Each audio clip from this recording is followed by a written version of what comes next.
students, in this video I will continue my discussion on deuteron problem.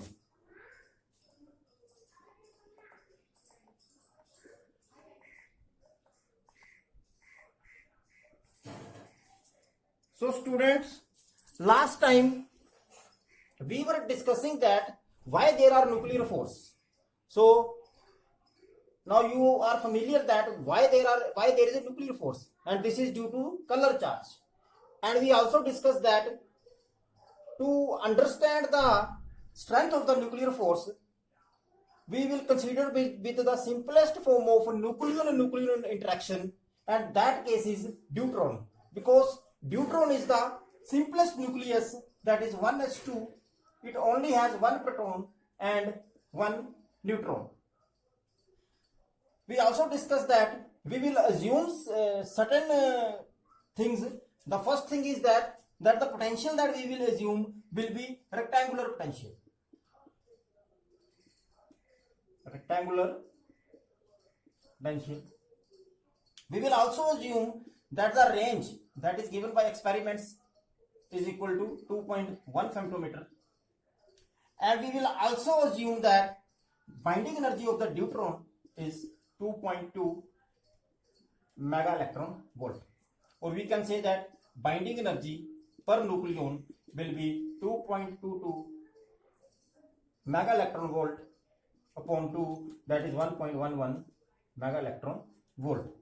So assuming all these parameters, that is shape of the potential, range, binding energy per of the deuteron, so this will be our type of potential. So our potential will, shape of the potential will be, because we have assumed a rectangular potential, so this will be the potential.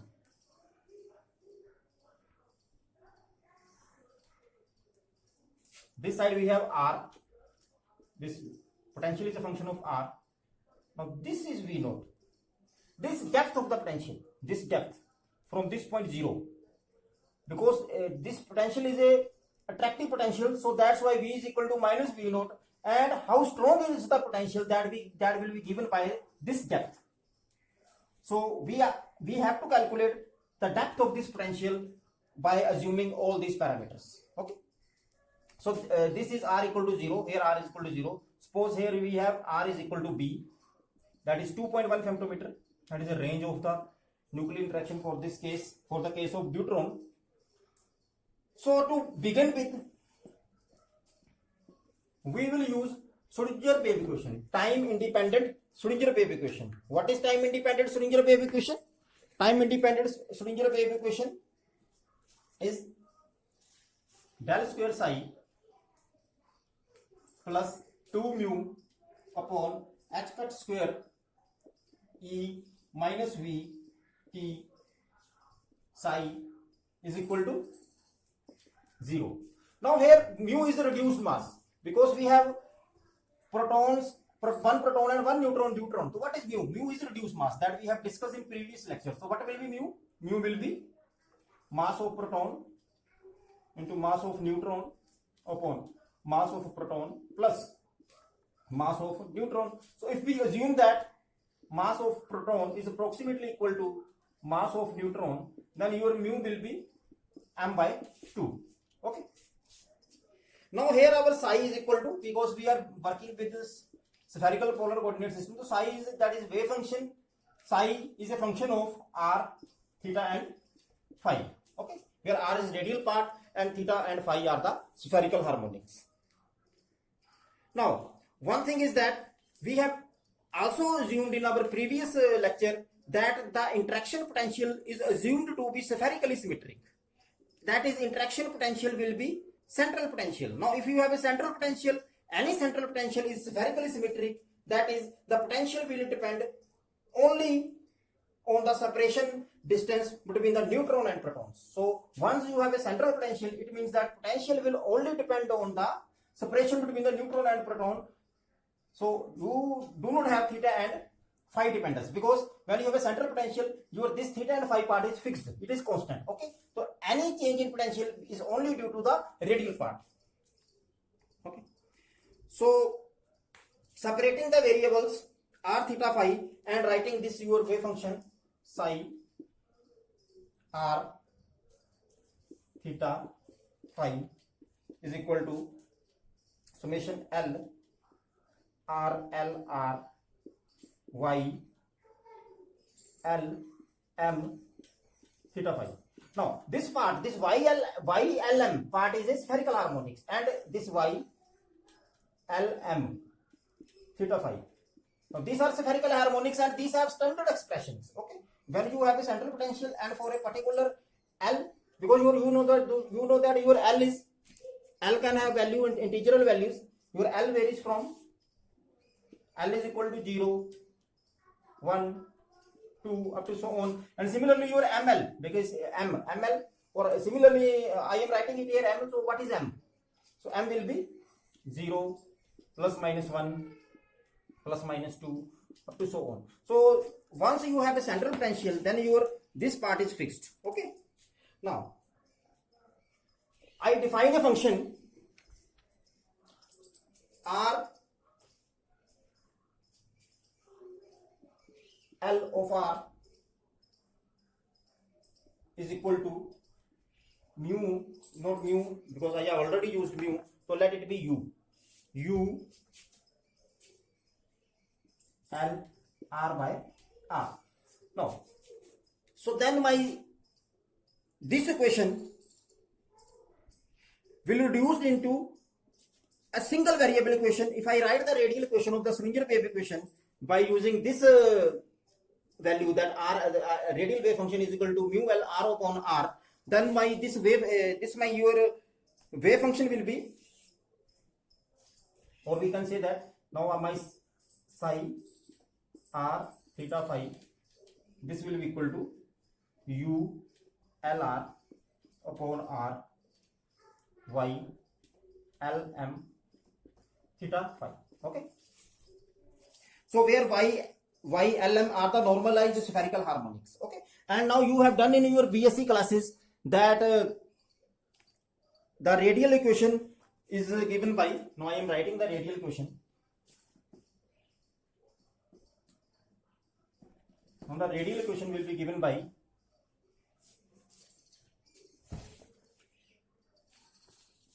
it will be now in terms of u, because I have defined a function R L R is equal to u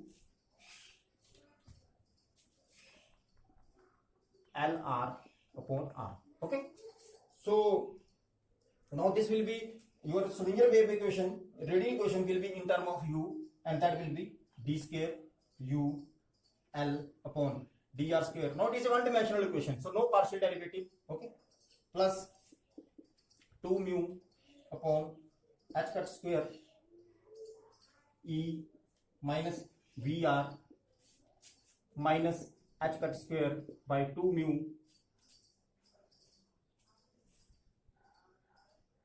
L into L plus 1 upon R square un. Okay, now I have changed my wave function from psi to un.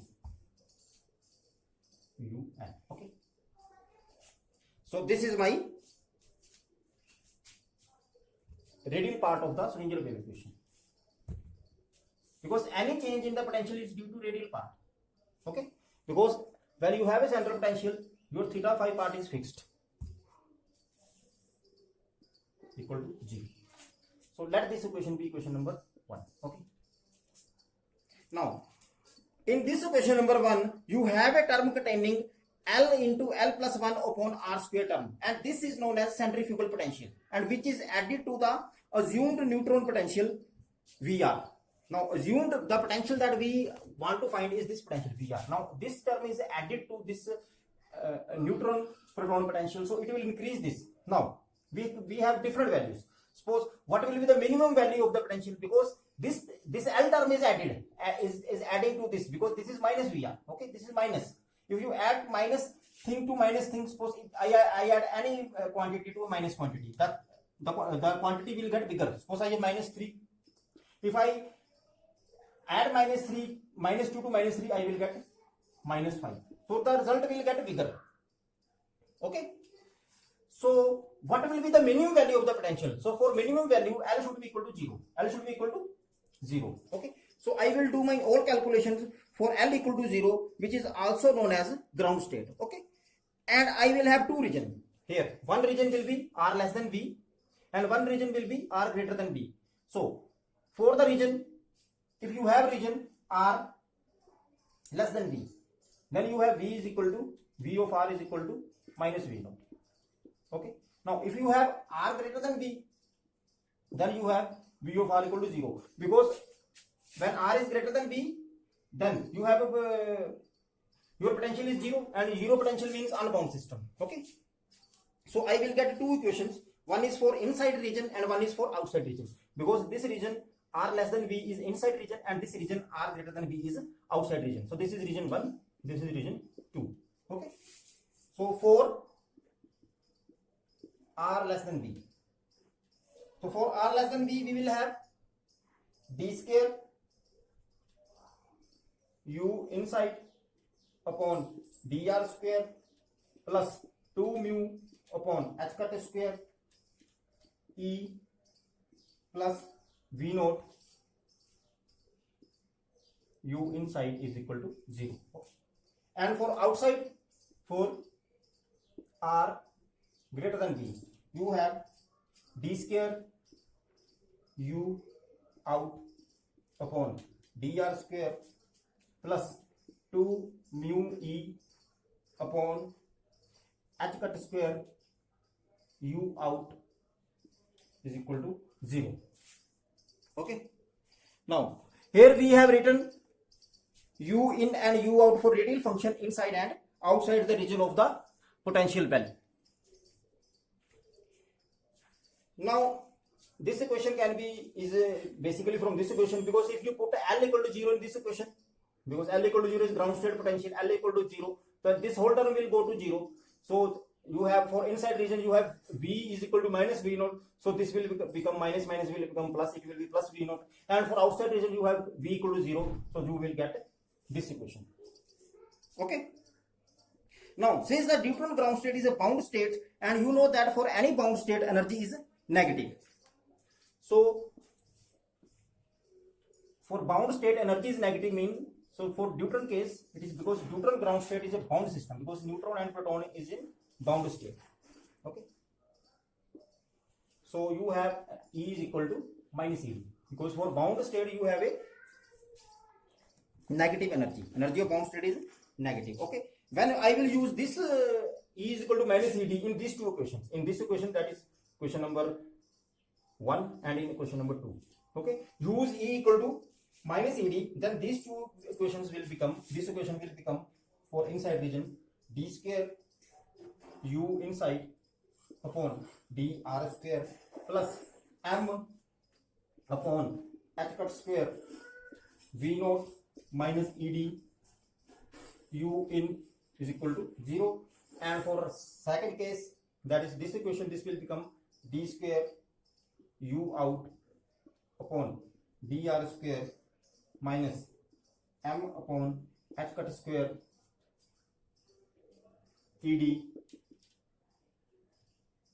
U out is equal to 0. Okay. Simply I have put the value. Now this mu I am writing it in term of m, because I have already told you in previous class that your mu is equal to m by 2. Okay. So if you put mu equal to m by 2 in this equation, this 2 will get cancelled, so you will get in term of m. So this will be m upon h cut square V naught, and E is minus ED, so this you will get this equation, and for outside region you will get this equation. Okay. So now I will do some substitutions. This is a basically quantum mechanics that you have studied in your quantum mechanical course, quantum mechanics course in your BSc classes. So now writing m upon h cut square V naught minus ED is equal to K1 square. Okay. This part, this m upon h cut square V naught minus ED is equal to K1 square. Okay. And m upon h cut square ed is equal to alpha square. Okay, this part is alpha square. M upon h cut square ed is equal to alpha square. So from these two equations you will get k1 square is equal to k naught square minus alpha square. Okay, where your k naught square will be equal to m h cut square v naught. Okay, if this is alpha naught, sorry, if this is k naught square, so you can easily get these expressions. Okay, so now if I use these expressions, that is this is equal to k1 square and this is equal to alpha square in this equation, suppose this is equation number 3, this is equation number 4, then this equation number 3 and 4 will become u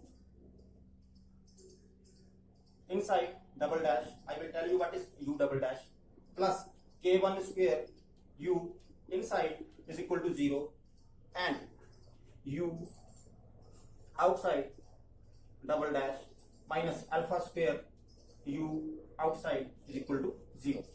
Okay, now here you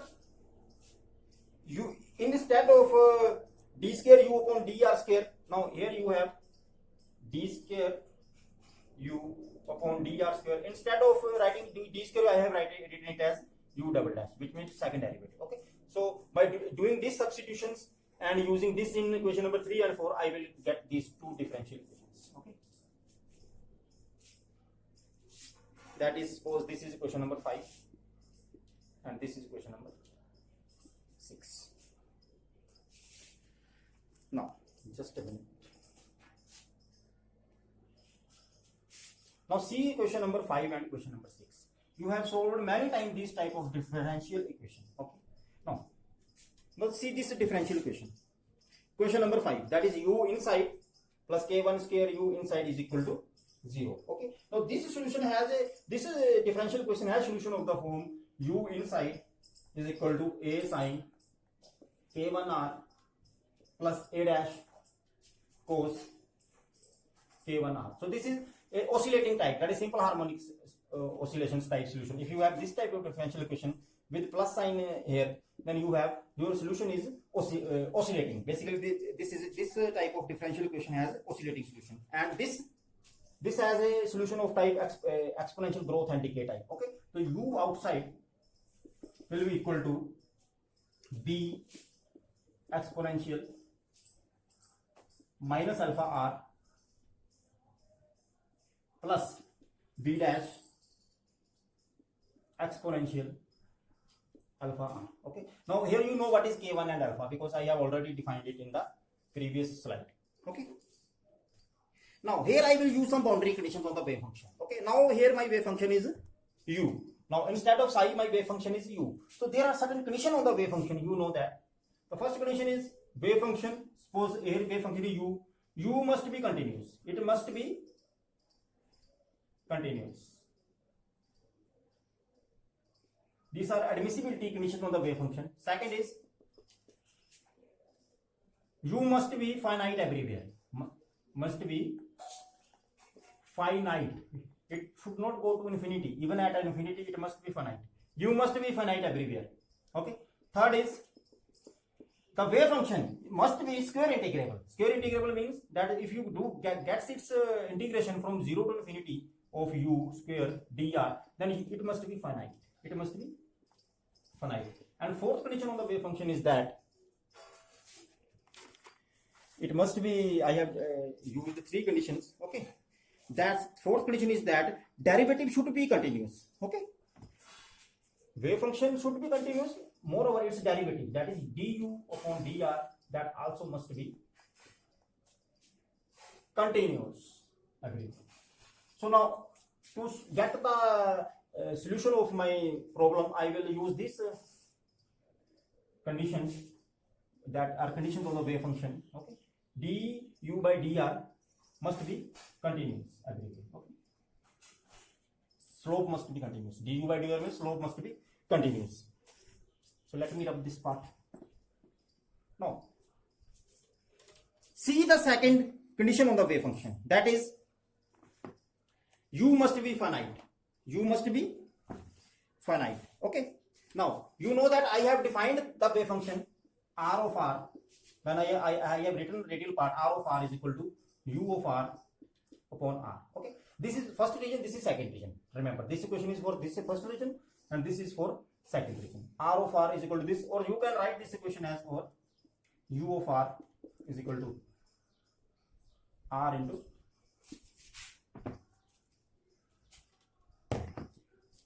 r of r. Now u must be finite. Suppose at r tends to 0, when your r tends to 0. Okay. Now when your r is tending to 0, 0 means this value, then you have u is equal to 0, because u inside it will be 0 at r equal to 0. Okay. When you put r equal to 0 in this equation, let this equation be, I think this is 6th equation, this is equation number 7, let it be. Okay. It may be some other number, but let it be. Now you see equation number 6. When in equation number 6 at r equal to 0, this equation has to be 0, because you have a potential only between r equal to 0 and r equal to b. At r equal to 0, your potential is 0. Okay. So it means at r equal to 0, your potential is also 0. Okay. So u inside is 0. Now when you put r equal to 0 in this expression, this term is anywhere 0. This term will go to 0, because when you put sign of 0 is 0. So this term goes to 0. Now what about this term? Now this term goes to 1. It means your a dash has to be 0. Only then you will get this. Okay. So it is a dash has to be this. Otherwise you will get u inside is equal to infinity. If your a dash is not equal to 0, because if your a dash is not equal to 0 and you are putting r is equal to 0, then your this will go to wave function will not be finite. It will become infinite. Okay. You can check it from here. Okay. When your r tends to 0, okay, when your r tends to 0, if your wave function is not if a dash is not equal to 0, then you will get your wave function going to infinity. Similarly, see this equation number 7. Okay. Now equation number 7, let for this consider the region r tends to infinity. Okay. Now r tends to infinity. Now again we have to use this third property, that it must be square integrable. Wave function must be square integrable, or we can say that its integration must be finite. Okay. Now when you have r equal to infinity, if you put r here equal to infinity, you will only get finite value if u will tends to 0. Otherwise you will get infinite value. Okay. Now see this expression. This expression. Now this is decaying. This is decaying, because when you increase r, the value of this term will go down. Okay. So this is at r equal to infinity, this will anywhere go to 0. Okay, no problem. Now what about this? Now with the increase in r, the value of this expression will go on increasing, because it is exponential with plus alpha r. So to make it finite, it means you have to your b dash must be equal to 0. Okay. B dash must be equal to 0. So with these two substitution, you will get u inside is equal to a sine k1r and u outside is equal to b exponential minus alpha r. Okay. These two terms are gone. Okay. By using the conditions on the wave function, that is the conditions that wave function has to obey. Now I will write these two equations and will continue from here. Okay. So these two equations I will rub the other part.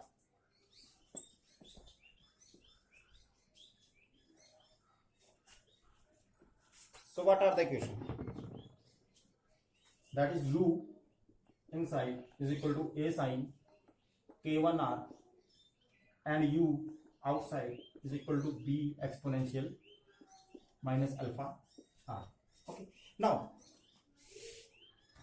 there is also a condition that u must be continuous and its derivative must be continuous. It means at the boundary. Now you have a two region. One is in region 1 and region 2. Now at the boundary, the u will be continuous only if at the boundary your u in is equal to u outside.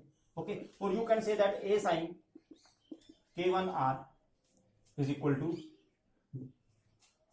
like this is 8th equation and this is 9th equation, is equal to b exponential minus alpha r. Okay. This is with minus sign.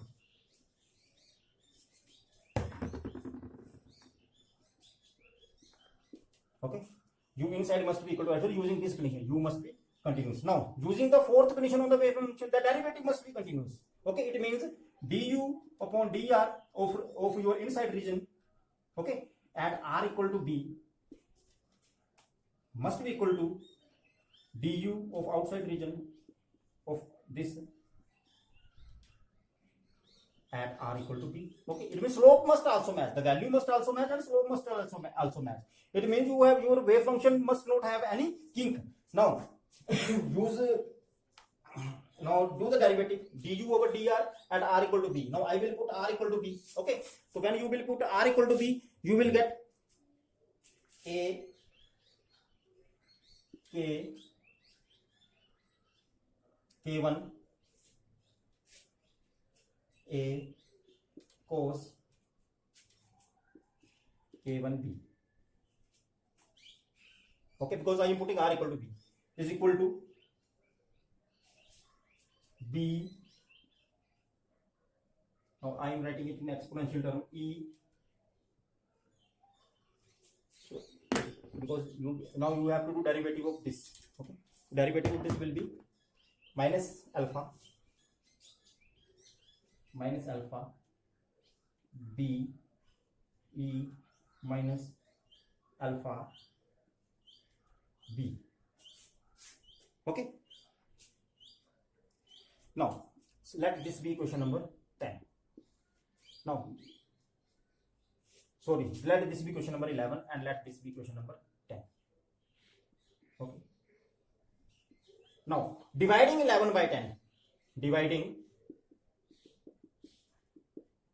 question number 11 by 10. So what you will get? You will get k1. Now a and a will get cancelled out. So cos over sine will be at r equal to b. Now you have to put this is at r equal to b. Okay. So here you also put r equal to b. Okay. At r equal to b. Okay. R equal to b. So you will get k1 cot k1b is equal to minus alpha, because this term will cancel with this term. Okay, your b exponential minus alpha b at r equal to b, this term will cancel out. Okay, so this is the expression. Now I will continue from this expression. This is question number 11. Now I will explain this. So what is question number 11? No, question number 12. This will be question number 12. So this is k1 cot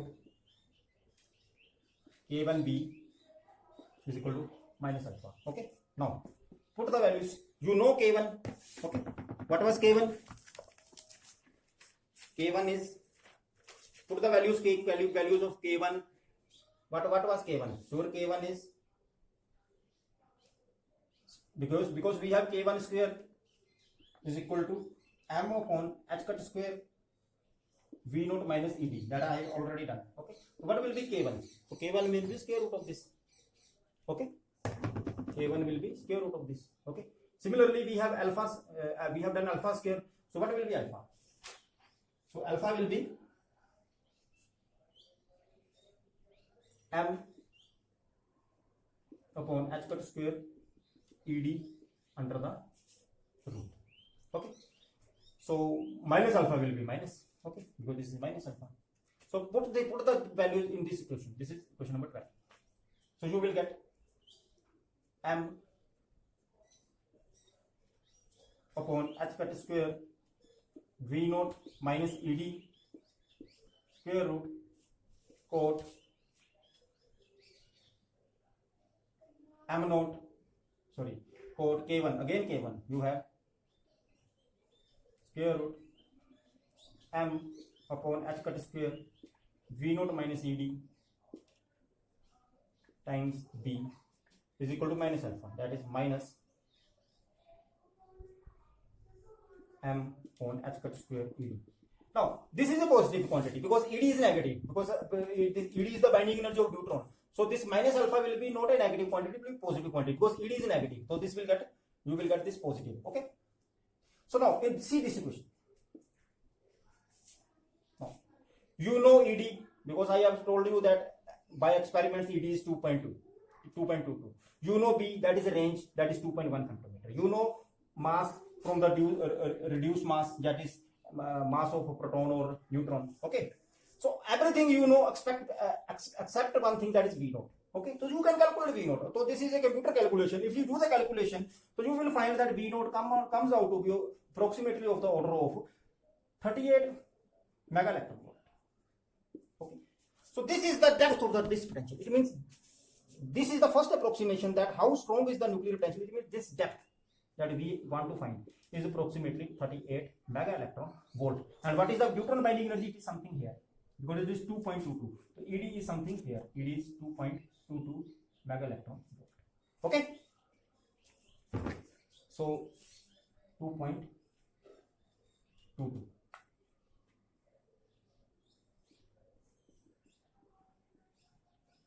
So this is the first approximation of the nuclear potential, nuclear interaction that we have calculated by using neutron program. Okay, student. So today I will stop here, and in my next lecture I will continue from here. Okay, thank you.